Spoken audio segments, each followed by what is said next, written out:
The Honourable Brian Walker. Thank you, Deputy President. I must confess I am a little bit distressed to feel myself required to stand to speak to this debate.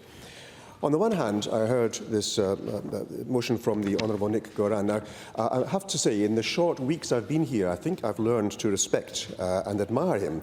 I'm not quite so sure I can go to liking you yet, or indeed agree with you most of the time. I think yesterday was a case in point. However, I don't doubt for one moment your principles and your integrity. And what we're looking at here, I think, is actually a fairly old problem. I mean, I have the same problem, speaking from my medical field, in that we certainly have been held to account. The idea that I could actually speak out and tell things that have gone on behind my closed door. I'll tell you a little story about this. I think a year or two back, a friend of ours disclosed to me that she had breast cancer and what could she do about that. And so I was giving some advice, and this is in a social context, over a cup of tea, nothing stronger. And on a number of occasions, I would answer her questions, give advice and a suggestion as to how she may move forward. It was some months later, we were talking in the street. My wife was present with us at the time, and she's speaking to me, or to my wife actually, and mentioning her breast cancer. And my wife says, "What?" And she says, "Didn't you tell her?" I said, "Absolutely not. Even if it's a social context with a friend, okay, I am not going to disclose medical information to a third party without the express consent of the person involved. It just isn't done. I cannot do that. I will not do that." Now, this friend may have been surprised. My wife certainly wasn't, because she always asks me, and she never hears what's going on behind closed doors. This actually is an ancient principle as well. It's actually thousands of years old. Quis custodiet ipsos custodes. We've dealt with this for a long, long time. And here we have a fundamental, a very important committee. And it was said today, who cares? Well, I think the people who are affected by the workings of our CCC and the police beneath that would have a very keen interest in how their security and safety is being upheld. Today, for example, the principles about their privacy and how it's been lost due to the use within the COVID application. And people are rightly saying, "I do not trust government." And here I hear examples. Now, I'm a new member. I know nothing. Who am I? A complete beginner in this place. So I've got nothing to say about the effects of the committee. I can say the Honourable Martin Aldrich, when he was giving our introduction to the committees, put the fear of God into me. Do not relate anything about the committee work beyond the committee. That was a very, very clear principle. This morning I was speaking with a colleague as she was heading off to a committee meeting. We were talking in general terms, and we both reminded each other that we cannot reveal anything about the conversation. So that's a very, very standard thing, and this was referred to earlier. How very important it is. And why is it important? It's because in this chamber, you see, I'm on the crossbench here. I have not got a dog in this fight. I'm not opposition. I'm simply here to actually review the laws. Yes, there's cannabis involved, but I'm here to review the laws, my duty to the people of Western Australia and to my electorate in particular. And I hold myself accountable. I hold myself honour-bound to obey the laws. And we heard about the concept here of the important laws that we hold ourselves to in this very important book, the Standing Orders, of course, which we will be debating shortly. I have to say, I am a little bit concerned about the importance this will play in the near future. I don't know what's coming, and I will pay close attention. But one of the things we have to be aware of is that this is a matter of principles. I don't care who said what or why or to whom. What I am concerned about is a principle. Have you abided by the principles laid down in the Standing Orders of whichever House? If you have not, then surely you need to be held to account. Let me give you an example from the medical board. There was this example here just a little while back in Tasmania where a doctor had the temerity to give patients dietary advice. They were overweight, diabetic, and he was telling them to stop eating sugar, okay, cut back on their food, lose weight, and they wouldn't need their coronary artery surgery. And the dietitian body took offence at that and took him to the medical board, who then actually wanted to deregister him for the temerity of involving one of the 3 principles of medical care: nutrition, exercise, and mental health. The 3 standards by which we actually measure our wellness. And he was taken to the medical board for daring to actually speak about nutrition as a health professional. And it turns out that the medical board actually was acting a little bit beyond its remit, because they had been receiving, I think, improper advances from the Dietitians Council to prosecute this colleague of mine. And for I don't know how many years, gave him serious trouble, losing his ability to actually work as a doctor.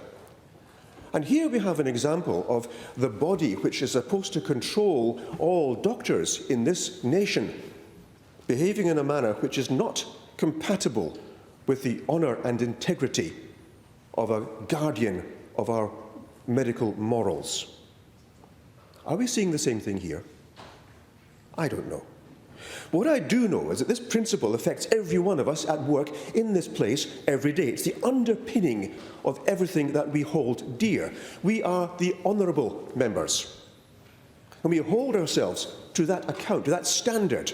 It was said earlier, we are the parliamentarians, the other place is for the politicians. We can allow them to be a bit of a rabble. We can amuse ourselves looking at question time. Here, we're dealing with serious matters. We're looking at reviewing the laws.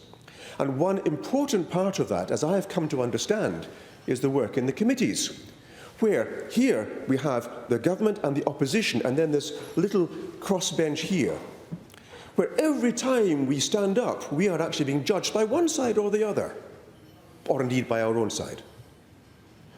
And it's very difficult to get up here and speak openly if you have a body which is judging you at the same time and saying you cannot say this because it's flying in the face of what we know to be true. For example, just last week, or was it the week before, I got up and reminded the members opposite about the need to return to the precepts of 2003 with the Gallup laws regarding cannabis, and how all of a sudden these had been forgotten and complete silence came from the other side. I understand why. You couldn't say yes, you couldn't say no. It was difficult for you to actually take a position because both sides are wrong. And that was unfair of me, and I apologise for that. I shouldn't have put you in that position. But in committee, I would like to know that when I'm speaking with people of whatever persuasion, I'm able to give my opinion and hear an opinion and form my opinions based on the facts that other people can express to me, and not my party political or my social political or any other biases that I have, but to judge based on the merits of the case. And this will then allow us to work with trust among each other.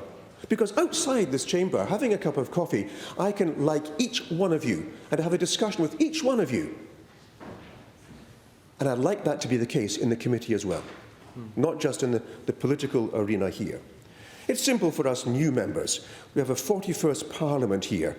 And I would like to know that we uphold standards, high standards of honour and integrity.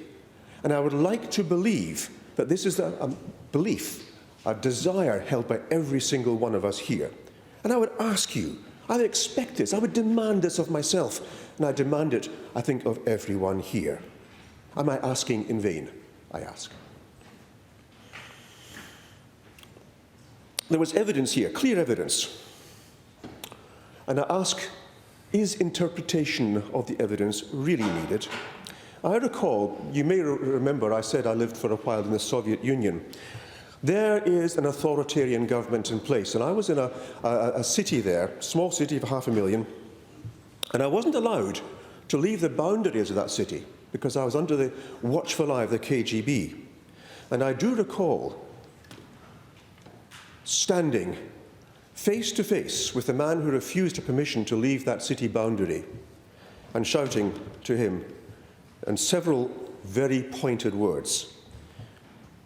I'll translate them for you here because none of you speak Russian. Said, "I am a free man." And the look on his face was that of utter consternation. The concept of a free man in that country wasn't known. I recall at that time a friend of ours was relating about the family member who was stuck for 40 years in a kolkhoz, коллективное хозяйство, a farm. For 40 years he wasn't allowed to leave the boundaries of that farm except to go to the village to pick up stores and come back. And that was considered normal. That was an authoritarian approach. And I would hope that we do not have that in this chamber or in the other place, or indeed anywhere in this nation of ours. When we then have a committee where we have lost trust in the integrity and honour of a member, it could be the case, I don't know, I haven't worked on a committee yet, it could be the case that my ability to speak freely about an opinion I have to a matter may result in me being dobbed in to the party leader and my career coming to a halt. I don't know. I can imagine that might be the case, especially if we don't know if that member isn't going to spread the word outside, whisper secretly to someone else, "Did you know that member so-and-so has this opinion? Oh, I don't know if we can have that member in a position." I don't know. Can that be the case? Can we exclude it if we allow lack of trust to become a standard among all the members here? These are honest questions. I don't know. But I would ask everyone here to consider, is it right to allow a state of affairs to maintain where we are unable to trust what our fellow member is saying or doing, that we have to watch what we're saying, that we have to actually talk whispers to make sure that no one else can hear us? Otherwise, we'll have repercussions down the track. Here in open chamber, of course, everyone can hear what we say. But in committee, we have to be able to speak openly and freely and truthfully. I don't care which side it is. I've got absolutely no interest in the political ideas. What I have an interest in is doing the right thing for the people of WA. And I'm sure every single one of us here shares that point of view. Every single one of us. And if not, then shame on you. And I don't think I can say that to anyone here. What I can say is that there's likely to be the case where our political overlords are giving commands to us that we abide by because we want to maintain our position. I don't know. I am a beginner. I'm simply watching on television what happens and drawing my conclusions. I may be completely wrong, but I suspect there may be an element of truth there. So fear of open expression is the enemy, I think, of truthfulness in all of our actions. So I refer again to the idea of principles of integrity and of the honour, which reflect on all of us here. And I would ask that we put aside our personal ideals and go for those principles, the integrity and the honour which belong to each one of us here, and abide by those. If someone has actually done something which is an offence against our standing orders, we ought to have the courage to stand up for one of our own. That medical board story I told you about, where they were actually doing nasty things behind the scenes and ruining someone's life. The members of that medical board, they banded together to try and hide the truth. Can we allow that to happen in our society? Can we? How many other organisations allow that to happen? We're going to speak about the veterinary board in a short while. How do we know that we're going to have the same principles up there of honesty, integrity, honour? We have very similar issues. And we have this problem throughout our society. We here need to set the example, because we are the ones standing up there. We are the ones who are judged, because we are the ones in the public eye. We are the ones who set the tone. It is up to us to maintain these standards, to express them. And I would ask that we consider this with an open heart, open mind, and do our very best for the people of WA, the people that we represent, and indeed for ourselves, for our own honour, our own self-respect. Whatever the truth of the matter is, and I've got nothing to say because I don't know the situation, but what I'm hearing troubles me. I would ask for our own well-being, for our own mental health, for our own spiritual health, that we actually listen to what's going on and take an appropriate action. Whatever that is, I don't know, but we must handle with integrity and honour on principles which affect every aspect of our life. Thank you. Members, the question is the motion be agreed. The Leader of the Opposition. Thank you, Deputy President. And although I think I was first elected in 2005, I find myself a little nervous at following the Honourable Brian Walker with his excellent speech this afternoon. That was one of passion and substance, and I thought that was a fantastic contribution. I will disagree with you on one point, the Honourable Brian Walker, and that is that you said you didn't have a dog in the fight. And the reality is that every person here is not here not just to scrutinise legislation, but to lead their community and represent their people. And in that circumstance, you have an enormous dog in the fight. You're not a poodle. You're a Great Dane in this particular battle. So.